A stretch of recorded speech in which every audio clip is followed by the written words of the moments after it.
जब माँ के पेट में हमल ठहरता है, यानी कि जब बच्चा माँ के पेट में रहता है। प्रेगनेंसी के बारे में इस वीडियो में मुफ्ती तारिक मसूद ने डिटेल्स में बताया है। मुफ्ती तारिक मसूद की वीडियो आप लोगों को कैसी लगती है कमेंट सेक्शन में हमें ज़रूर बताएं। वीडियो पसंद आई तो लाइक का बटन दबा करके मोटिवेशन ज़रूर दें। अब आप मुझे बताओ, इधर बच्चा माँ के पेट में जाता है, माँ जब रोटी खाती है ना, तो पहले ज़रूरत थी कि माँ का खून बने, इससे किसी और चीज़ की ज़रूरत थी नहीं। जहाँ हमल ठहरा, अब ज़रूरत इस बात की है कि खून बने और उस खून से सिर्फ माँ की आंखों को तवानाई ना मिले, कानों को तवानाई, पाँव को तवानाई ना मिले, बल्कि बच्चे की भी ग्रोथ हो। वो ही रोटी बच्चे की आँख, नाक, कान, दिल, दिमाग, जिगर बनाने में इस्तेमाल हो रही है। ये ज़्यादा अजीब अमल है या वो कि आपको बर वक्त पानी मिल रहा है और बर वक्त दूध मिल रहा है? पेट में रोटी से क्या बन रही है? आँख, नाक, कान, एक एक चीज़ बन रही है। और कमाल की बात यह है कि जैसे ही बच्चा मां के बतन से बाहर आता है, इससे पहले मां की छातियों में दूध नहीं होता। इधर बाहर आया, अब बच्चे को जरूरत दूध की है, तो फौरन कोई मां की छातियों में उस बच्चे के लिए दूध पैदा कर देता है। हम दुनिया में आए और अल्लाह ने हमारी माओं की छातियों में हमारे पैदा होते ही दूध पैदा कर दिया। खुदा की कसम, यह हुस्न इत्तिफाक नहीं हो सकता। बहुत बड़ा कुफ्र है, जुर्म है उस खुदा के वजूद का इनकार करना जो अपने होने की करोड़ों निशानियां दिखा रहा है, और आप साइंसदानों की बातों में आके उस खुदा का इनकार करते हो। बहुत बड़ा जुर्म है। अल्लाह ने ऐसे लोगों के लिए जहन्नम की आग रखी है। और फिर कमाल की बात यह है कि उसे वो तमाम पार्ट्स दे के भेजा गया जो एक कामयाब जिंदगी गुजारने के लिए जरूरी। उसकी खोपड़ी में आंख लगा दी गई जिससे वो सारी जिंदगी टॉर्च की तरह देखेगा, सारी जिंदगी है भाई, ताकि उसको देखना भी है, वरना टकराता रहेगा खंबे से। क्या ख्याल है? उसको ऐसे खोपड़ी के अंदर दो सुनने वाले आलात लगा दिए और उसमें ऐसे पर्दे लगा दिए, इतने हसास पर्दे।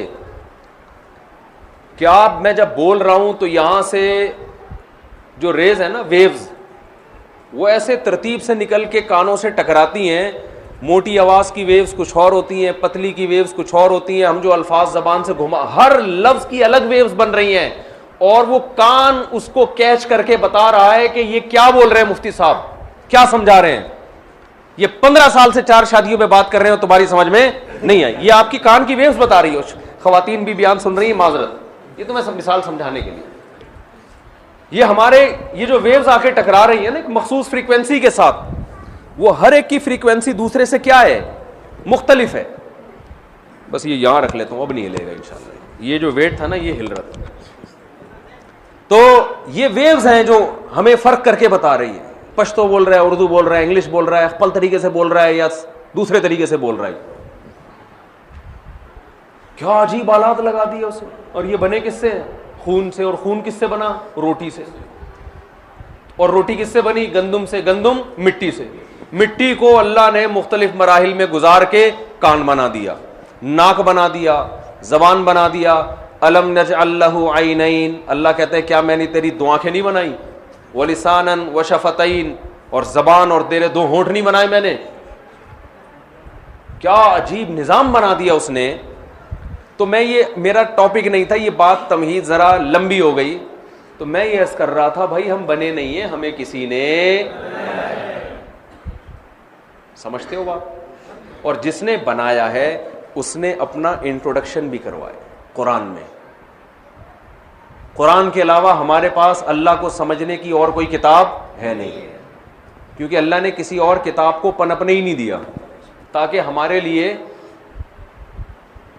जुदा करना, हक और बातिल में तमीज करना आसान हो जाए। 1 नंबर किताब भी होती, 2 नंबर भी होती, हम कहते हैं इनमें सही कौन सी है, बड़ी मुश्किल हो जाती है ना। अल्लाह ने कहा कोई इसके अलावा कोई है ही। कोई और किताब जब आप पढ़ोगे ना जो अल्लाह की तरफ मंसूब है, वो किताब पढ़ने से लगेगा कि इससे अच्छी किताब तो सत्तार भाई लिख सकते थे, वसीम भाई लिख सकते थे, कलीम भाई लिख सकते। ये क्या लिखा हुआ है उनके मजहबी रहनुमाओं की समझ में नहीं आता वो क्या लिखा हुआ है। कुरान जब शुरू होता है अल्हम्दुलिल्लाहि रब्बिल आलमीन, तमाम तारीफ यहां से इब्तिदा हो रही है। तमाम तारीफें उस अल्लाह के लिए जो तमाम जहानों का पालने वाला है। ये एक साइंसदानों की समझ में भी आएगा एक रक्शे वाले की समझ में भी आएगा, टमाटर वाले की समझ में भी आएगा, यूनिवर्सिटी के प्रोफेसर की समझ में भी आएगा। एक ऐसा कलाम जो इंसानी नेचर को अपील कर रहा है।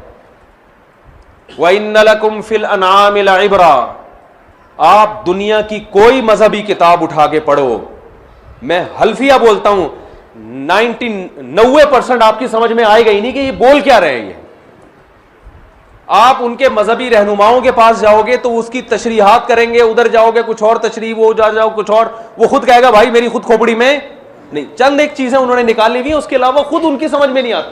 वो जबानें ही खत्म हो गई, जिन जबानों में किताबें नाजिल हुई थी, जबानें ही खत्म हो गई। कुरान जिस जबान में नाजिल हुआ 20 मुल्कों की सरकारी जबान है, वो कहा जाता है, बोली जा रही है, एक एक हर्फ समझ में आ रहा है। अल्लाहु नूरुस समावाति वल अर्ज़, कितनी वाज़ेह आयत है। और ऑर्डर जो इसमें दिए जा रहे हैं कितने वाज़ेह। कुल तालऊ, ए नबी इनसे कहो आओ हम तुम्हें समझाते हैं, तुम्हारा रब किन चीजों से खुश होता है।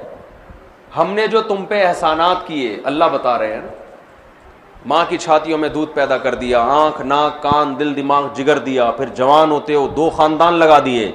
एक नसब वाला खानदान जो पैदाइश के वक्त होता है, हुवल्लज़ी खलक़ मिनल माइ बशरा, अल्लाह वो ज़ात है जिसने पानी से इंसान को पैदा किया, एक मनी के कतरे से पैदा किया, और ऐसी इज्जत दी, हालांकि वो तो जलील पानी था, कपड़ों पे लग जाए धोए बगैर नमाज नहीं होती, गंदा पानी, जिस्म से निकले गुसल किए बगैर नमाज नहीं होती, पूरे जिस्म को नापाक कर देता है। इतना गंदा पानी, उससे जो चीज बन के आएगी वो भी गंदी होनी चाहिए। क्या ख्याल है भाई? तो गंदी होनी चाहिए। अल्लाह फरमाते हैं नहीं, ऐसी खूबसूरत बनाई, बच्चा कितना प्यारा होता है जब पैदा होता है, सब गोद में उठा के चूम रहे हैं उसको। और प्रोटोकॉल कितना मिलता है, प्रोटोकॉल कितना मिलता है बच्चे को। फजालहु नसबन, 2 खानदान दिए, फरमाया ऐसा ही नहीं कि ईदी सेंटर से दरियाफ्त हो गया, 2 खानदान दिए उसको। एक खानदान किया नसब वाला, ददियाल ननियाल, ये नसब वाला खान। ददियाल भी खुश हो, ददियाल को पश्तो में ददियाल ही बोलते हैं ना, ददियाल समझते हैं ना, बाप वाला खानदान, वो भी खुशी मना रहे हैं। और एक ननियाल, मामू खाला, ये वाला खानदान, ये भी खुशी मना रहे हैं। 2 खानदानों में पैदा किया अल्लाह ने उसको, जो उसको सपोर्ट करते हैं, दावतें करते हैं, अकीके कर रहे हैं, सबको बुला रहे हैं। भाई चचा को ना बुलाओ, वो नाराज होगा, यार मेरा भी तो भतीजा है, मेरे को क्यों नहीं बुलाया तुमने। खतने पे कोई दावत नहीं है इस्लाम में, खूब समझ लो। बच्चे की पैदाइश पे तो है, बच्चे की खतने पे नहीं। हमारे मुफ्ती रशीद अहमद साहब रहमहुल्लाह एक चुटकुला सुनाया करते थे कि उनके बड़े भाई थे, उनसे किसी ने कहा कि फलां आदमी ने खतने की दावत की है, मुझे नहीं बुलाया। उन्होंने कहा भाई इतनी सी बोटी है, किस किस को खिलाता हूँ, अल्लाह माफ़ फरमाए। तो खतने की कोई दावत नहीं होती। तो खैर, तो फजालहु नसबन, 2 खानदान दिए, ददियाल भी और ननियाल भी। और फरमाया जब जवानी की दहलीज पे कदम रखा, एक और खानदान, सहरा, ससुराल वाला खानदान। जब तक किसी घर में आपकी शादी ना हो, गली में 2-3 दफा नजर आ गए, लड़की का बाप को शक हो जाता है ये बंदा आवारागर्दी कर रहा है, इधर क्यों टहल रहा है, गली के कुत्ते आपके पीछे छोड़ देगा वो। लेकिन वही रिश्ता हो जाए, हाँ हो जाए, फिर आप गली के नुक्कड़ पे खड़े हो, आपके ससुर साहब बोलेंगे बेटा यहाँ क्यों खड़े हुए, अंदर आओ, घर बैठो। क्या ख्याल है? सास बुलाएगी बेटा उधर क्यों टहल रहे हो, हमारी इज्जत खराब हो रही है। लोग बोल रहे हैं उनका दामाद है उधर उधर पड़ा हुआ है बेचारा, बैठो। फिर दामादों के नखरे होते हैं, मैं गया चाय का नहीं पूछा मुझे, है भाई। ये इज्जत किसने दी है? अल्लाह ने, ससुराल। और ये इज्जत शादी से मिलती है। अंग्रेजों के यहाँ ना ददियाल होता है और ना ससुराल। एक मिसाल में पिछली दफा जब पेशावर आया था ना तो भी दी थी, अब दोबारा आए तो हयाताबाद में जो बयान हुआ था दोबारा दे देता हूँ, बड़ी खानदानी मिसाल है। मिसाल में जिस चीज़ को पेश किया जा रहा है वो तो खानदानी नहीं है, गधे को पेश करता हूँ मैं इस मिसाल में, लेकिन उस पर जो मिसाल फिट हो रही है वो क्या है बताओ? गधे का मामू होता है? बोलो ना। गधे का चाचा होता है? गधे की खाला? क्यों? गधे का बाप नहीं होता। रिश्ते बाप से बनते हैं, माँ से। बाप होगा तो फिर आपकी माँ भी माँ बनेगी वो। और बाप जो वजूद में आता है वो निकाह से वजूद में आता है। अंग्रेज़ों में बहुत से लोगों के फादर नहीं होते, गर्लफ्रेंड से बच्चा पैदा हो जाता है, वो उसको उन्होंने बाप करार दे तो दिया है, बॉयफ्रेंड को भी, लेकिन हकीकत में वो बाप नहीं होता। करार देने को तो कुछ भी करार दे दो। वो हमारे एक दोस्त थे, वो बैडमिंटन गली में बहुत खेलते थे, जफ़र भाई की बात कर रहा हूँ, इस्लाम साहब के बेटे। सर्दियों में ना बैडमिंटन, तो वो जब भी बल्ब लगाते बच्चे तोड़ देते उसको। हमारी मस्जिद के इमाम थे मौलाना दिलबर साहब, उस दौर में अफगानों की जंग हो रही थी रशिया के खिलाफ, हम छोटे बच्चे थे बहुत, तो इमाम साहब हर नमाज में दुआ कराते थे, अल्लाह रूस को नेस्तो नाबूद फरमा दे, अल्लाह रूस को नेस्तो नाबूद। और ये भी बहुत देते थे कि फलां भी दायरे इस्लाम से खारिज, फलां भी दायरे इस्लाम से खारिज। तो हमारे जो जफ़र भाई थे ना हमारे पड़ोस में, वो जब कई दफ़ा बल्ब लगाया बच्चे ने तोड़ दिया, तो एक दिन कहने लगे, ए अल्लाह जो ये बल्ब तोड़े उसको नेस्तो नाबूद कर दे। फिर कहने लगे, मेरा ये फतवा है, आइंदा जो इस बल्ब को तोड़ेगा वो दायरे इस्लाम से खारिज।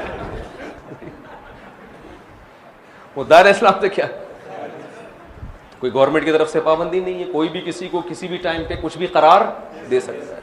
तो उन्होंने काफिर करार होने का फतवा दे दिया, जो बल्ब तोड़ेगा वो इस्लाम से खारिज, तो काफिर ही है ना। तो अंग्रेजों ने गर्लफ्रेंड का जो बॉयफ्रेंड था उससे हराम बच्चा जो पैदा होता था, तो बॉयफ्रेंड को बाप करार दे दिया है। करार देने पर गवर्नमेंट की तरफ से कोई पाबंदी है नहीं। असल में बाप ये होता नहीं है, बाप वही होता है जिसकी बीवी से बच्चा पैदा हो, गर्लफ्रेंड से थोड़ी हो। यही वजह है कि जानवरों के बाप नहीं होते, माएं होती हैं, क्योंकि निकाह नहीं होता। फ्रेंडशिप तो उनके यहां भी होती है, फ्रेंडशिप तो होती है उनके यहां भी, थोड़ी देर की हो, 1 घंटे की हो, 1 महीने की होती है, निकाह नहीं होता। तो ये निकाह अल्लाह ने इज्जत दी है किसको? इंसान पैदा होता है तो माँ बाप का चूंकि निकाह हुआ था लिहाजा दोनों खानदान खुश होते हैं, जवान होता है तो फिर एक और खानदान मिलता है। तो ये नेमत भी किसने हमें दी है? अल्लाह ने दी। वो अलग बात है हम इस नेमत से जान छुड़ा रहे हैं, निकाह नहीं कर रहे, देर से कर रहे हैं, तो हमारा अपना मसला है ना।